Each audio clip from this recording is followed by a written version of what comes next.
По-скъпа гражданска отговорност за автомобилите след нова година, прогнозират застрахователи. Брокерите в бранша отчитат спад с около 15% на задължителните полици за колите. Богомил Грозев с повече подробности по темата. По традиция от последните няколко години, месец-два преди коледните и новогодишните празници, от застрахователния бранш започват да плащат с поскъпване на застраховката гражданска отговорност. Тази година обаче цените паднаха средно с около 5-6%, а индивидуални компании и с над 10 на 100. Въпреки това, сключените полици преди празниците са с 15% по-малко.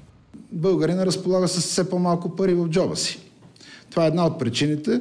И втората причина, обикновено всяка година през месец септември застрахователите започват да говорят как цените на гражданската отговорност ще скочат с около 10-15%. Тази година никой от тези застрахователи не е изказал подобна теза, и така че гражданите не са мотивирани да сключат своята застраховка по-рано. Данните на брокерите показват, че спрямо декември миналата година автомобилите с изтекла гражданска отговорност са се увеличили от 860 хиляди на 930 хиляди. Най-много такива коли има по селата и малките градове. Ами за какво? Той върви нагоре по гората. Какво да прави там? На кой да плати? Скъпо му се лишавам от доста други неща и си я плащам наведнъж.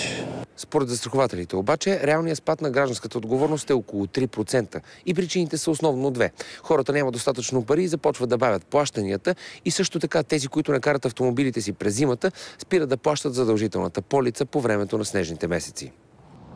Обяснението на застрахователите е, че по-ниските цени около Коледа и Нова година са чисто кампанийни.